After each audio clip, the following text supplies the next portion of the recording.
Hi అండి. అందరికీ నమస్తే. నా రావణ్ లవ్ పార్ట్ 6. రత్నం, శృతి ఎవరి రూమ్స్ కి వాళ్ళు వెళ్ళిపోయారు.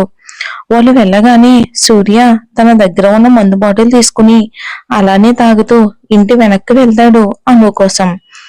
ఏం తెలియని అను పాపం తన పని తను చేసుకుంటూ ఉంటుంది. అప్పటికే టైం 10 దాటింది. సూర్య తోలుతూ అను ఉన్న దగ్గరకు వచ్చి డోర్ కానుకుని అనుని చూస్తూ ఉన్నాడు. బట్టలు వాష్ చేయడం కోసం కింద కూర్చుని వాష్ చేస్తుంది అను. తను వంగి బట్టలు ఉతకడం వలన ఓని పక్కకు జరిగి నెలవంకను పోలిన తన నడుం తెల్లగా కనిపిస్తూ ఉంటే సూర్య ఇంకా ఆగలేకపోతున్నాడు. ఇక సూర్యలో రాక్షసుడు నిద్ర లేచాడు.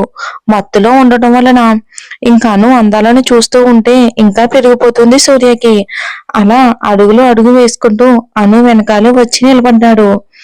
వెనక వేలాడుతున్న తన వాలుజడ నడుముని దాటి కిందకి ఉండేసరికి అను అందాలను వెనక నుంచి చూస్తూ ఇంకా ఉండలేక తన నడుముని చేత్తో గట్టిగా ఒత్తి పట్టుకున్నాడు సూర్య.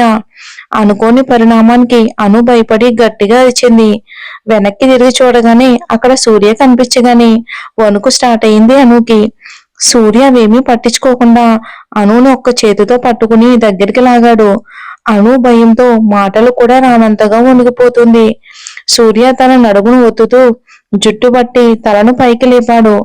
ఏంటే, కాబోయే మొగుడొచ్చాడు, వాడికి తిండి పెట్టాలని లేదా నీకు? ఇక్కడ ఎవరి కోసమో ఎదురు చూస్తున్నావు అని వంకరగా మాట్లాడతాడు సూర్య. అనుకి మాట కూడా రావటం లేదు భయంతో. అలానే గట్టిగా కళ్ళు మూసుకుని ఊపిరి బిగిపట్టింది భయంతో. ఏంటే, ఏం మాట్లాడావు? ఎవడైనా వచ్చాడు ఇక్కడకు అని అని వంకరగా మాట్లాడతాడు. అను చిన్నగా నోరు తెరిచి అది లేదండి, పిన్ని బట్టలు ఉతకమని చెప్పిందండి అని అంటుంది. అనుని పైనుంచి కింద వరకు చూస్తూ ఏమున్నావే, ఎంత అందంగా ఉన్నావే. నేను ఎంతో మంది ఆడవాళ్లతో ఉన్నా కానీ నీలో ఏదో కొత్తదనం ఉంటుంది. నీ అందం నువ్వు పిచ్చెక్కిస్తున్నావే అని అను మెడవంపుల్లో తల పెడతాడు. అను నుంచి వచ్చే ఆ సహజ పరిమళం సూర్యకి ఇంకా పిచ్చెక్కిస్తుంది. అనుకైతే సూర్య దగ్గరకు వస్తూ ఉంటే భయం, అసహ్యం, కోపం అన్నీ వచ్చేస్తాయి. కానీ ఏమీ చేయలేక సైలెంట్ గా ఉంటుంది. ఇప్పుడు కూడా సూర్య అలా దగ్గరకు వస్తూ ఉంటే జుగుప్చుగా ఉంది. అతడి నోటి నుంచి వచ్చే మందు వాసనకి కడుపులో తిప్పుతూ ఉంటే అను ఊపిరి బిగిపట్టింది. సూర్య అనును వదిలేసి రావే అన్నం పెట్టు, తర్వాత నీ పని చెప్తానని ఇంట్లోకి నడిచాడు సూర్య. అనుకి ఏడుపు తన్నుకొస్తూ ఉంటే ఏమీ చేయలేక సూర్యకి ప్లేట్లో అన్నం వడ్డించింది వణుకుతున్న చేతితో. వడ్డించాక అక్కడి నుంచి వెళ్ళిపోతూ ఉంటే ఏయ్ ఎక్కడికే, ఇక్కడ కూర్చో అని తన కాళ్ళ దగ్గర ప్లేస్ చూపించాడు. అను సైలెంట్ గా అక్కడే కూర్చుంటుంది భయంతో. సూర్య భోజనం చేసి అను జుట్టు పట్టుకుని రూమ్ లోకి లాక్కెళ్ళాడు బలవంతంగా. అలా లాక్కెళ్తూ ఉంటే అను భయంతో పిన్ని పిన్ని అని గొంతు పోయేలా అరుస్తుంది. కానీ ఆవిడ వస్తేనే కదా. సూర్య అనుని లాక్కెళ్ళి బెడ్ మీద పడేసి రూమ్ డోర్ లాక్ చేశాడు. అలా చేయగానే అను నిలువెల్లా వణుకుపోతుంది. పిన్ని పిన్ని అని భయంతో అరుస్తుంది. పిన్ని అని ఎంత అరిచినా ఎవరూ రావటం లేదు అని. సూర్య బెడ్ మీదకు వచ్చి అనుని బలవంతంగా అక్కడికి తోసేశాడు. తన మీద చేరిపోయి చేతులను తన చేతులతో లాక్ చేశాడు. ఇంచు దూరంలో ఆగి ఏంటే తెగ గింజుకుంటున్నావు, నకరాలా లేక ఆఫీసులో ఎవరినైనా తగులుకున్నావా ఏంటి అని వంకరగా నవ్వుతూ అంటాడు సూర్య. ప్లీజ్ అండి, వదిలేయండి, భయం వేస్తుంది, నేను వెళ్ళిపోతాను అని వణుకుతున్న గొంతుతో అంటుంది అను. అయినా కూడా సూర్య వదలలేదు. ఈ రోజు నా నుంచి అస్సలు తప్పించుకోలేవు, ఇంతకు ముందులా అస్సలు వదలను అని అను పెదాలను చూస్తూ అలా దగ్గరకు వస్తూ ఉంటే సూర్య పాకెట్ లో ఉన్న ఫోన్ రింగ్ అవుతుంది. ఆ సౌండ్ కి డిస్టర్బ్ అయి కోపంగా అనుని చూస్తూ ఇక ఫోన్ లిఫ్ట్ చేస్తాడు. ఇంపార్టెంట్ కాల్ రావడంతో ఇంక లిఫ్ట్ చేసి మాట్లాడతాడు. అటువైపు నుంచి చెప్పింది విని సరే సరే నేను వస్తున్నాను, బండి తీయని అను వైపు చూశాడు. అను భయంతో ఆ రూమ్ లో మూలకి నక్కి ఉంది వణికిపోతూ. అను దగ్గరికి వెళ్ళి ఈ రోజు తప్పించుకున్నావే, కానీ ఏ రోజుకైనా నువ్వు నా కింద ఉండాల్సిందే, జాగ్రత్త, ఈ మాట గుర్తుపెట్టుకో, లేదంటే నా గురించి తెలుసుగా, నరికి పారేస్తా అని బేస్ వాయిస్ లో అని అక్కడి నుంచి బయటికి వెళ్ళిపోతాడు సూర్య. అనుకి భయం భయంగా ఉంది. స్టోర్ రూమ్ కి పరిగెత్తుకుంటూ వెళ్ళి అక్కడ ఉన్న తన తల్లి తండ్రి ఫోటోని చూసుకుంటూ తన కంటినీరు ఇంకే వరకు ఏడ్చి ఏడ్చి అలానే స్పృహ తప్పి పడిపోయింది ఈ కష్టాలు తీరేదెప్పుడు, విక్రమ్ వచ్చేదెప్పుడు చూద్దాం. విక్రమ్ కి ఆ రోజు వర్క్ చేయాలి అని అస్సలు అనిపించలేదు. ఫోన్ తీసుకుని లైలా అనే అమ్మాయికి కాల్ చేశాడు, గెస్ట్ హౌస్ కి రమ్మని చెప్పి. ఆఫీస్ నుంచి డైరెక్ట్ గా కాల్లో గెస్ట్ హౌస్ కి వెళ్ళాడు. అక్కడికి వెళ్లేసరికి లైలా విక్రమ్ కోసం వెయిట్ చేస్తూ ఉంది. లైలా విక్రమ్ ఇద్దరు కాలేజీలోనే ఫ్రెండ్స్. ఇద్దరి మధ్య ఓన్లో అది మాత్రమే ఉంటుంది. ప్రేమ అనేది ఏమాత్రం లేదు. లైలాకి విక్రమ్ ఇచ్చే మనీ కోసం అతని దగ్గరకు వస్తుంది. విక్రమ్ కి బాగా చికాకు కోపం ఉన్నప్పుడు లైలాని పిలుస్తాడు. ఎందుకంటే వేరే అమ్మాయిలు విక్రమ్ ని తట్టుకోలేరు. ఇలాంటి టైంలో లైలాకి విక్రమ్ అంటే చాలా ఇష్టం కదా, అందుకు.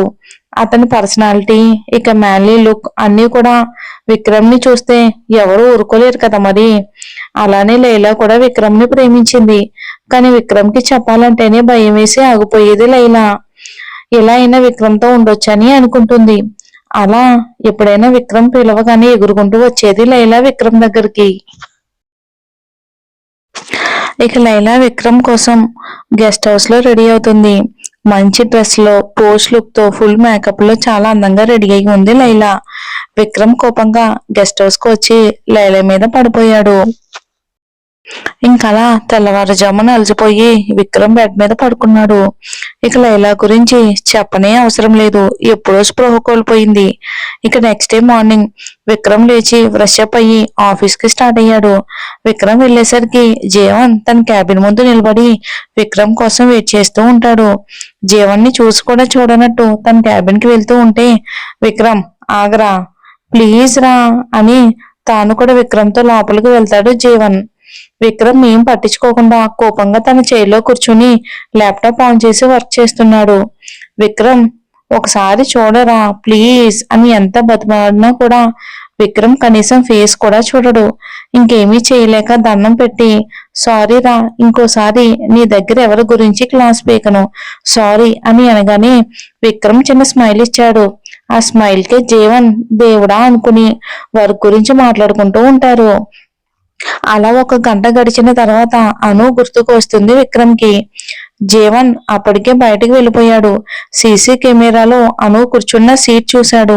అక్కడ ఖాళీగా కనిపించడంతో ఆఫీస్ మొత్తం చూస్తాడు. బట్ నో యూజ్, అను ఎక్కడా కనిపించదు. కోపంతో పిడికిలి బిగుసుకుంది విక్రమ్ కి. వెంటనే జీవన్ కి ఫోన్ చేసి తన క్యాబిన్ కి రమ్మని చెప్తాడు. జీవన్ కంగారుగా విక్రమ్ క్యాబిన్ డోర్ లాక్ చేసి లోపలికి వస్తాడు. జీవన్ కంగారుగా విక్రమ్ క్యాబిన్ కి వచ్చాడు. విక్రమ్ కోపంగా రూమ్ లో అటు ఇటు తిరుగుతూ ఉంటే, ఏమైంది విక్రమ్ అని కంగారుగా అడుగుతాడు జీవన్. ఏమైందా, ఈ రోజు ఆఫీస్ కి అందరూ వచ్చారా అని గంభీరంగా అడుగుతాడు విక్రమ్. ఆ వాయిస్ కి భయపడి ఒక్క అడుగు వెనక్కి వేస్తాడు జీవన్.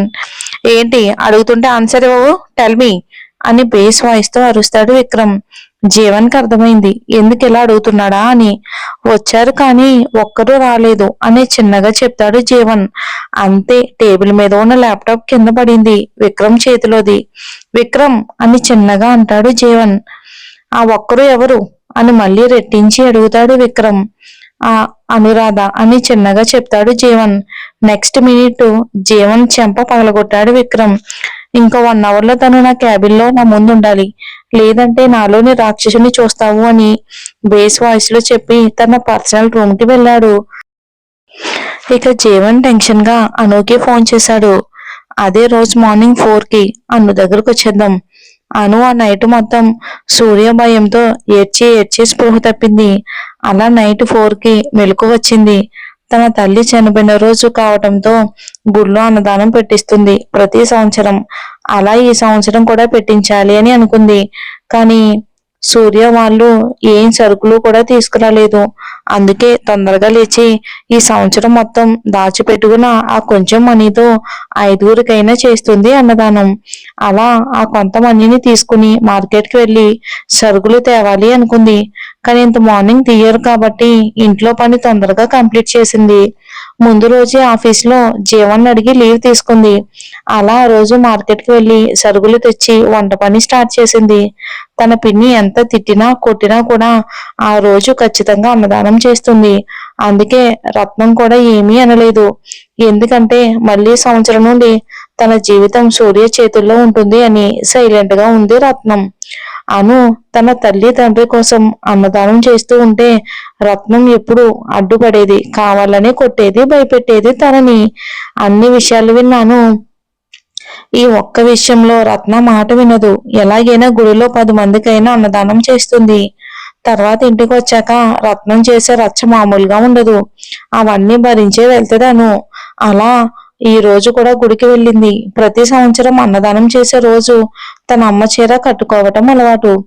అలా ఈ రోజు కూడా తన అమ్మ చీరైన రెడ్ కలర్ ప్లెయిన్ శారీ కట్టుకుని, తన అమ్మవి బంగారు బుట్టలు పెట్టుకుని, రెడ్ కలర్ బ్యాంగిల్స్ వేసుకుని, తడిగా ఉన్న కురులను అలాగే వదిలేసి చిన్న క్లిప్ పెట్టి గుడికి వెళ్ళింది అను.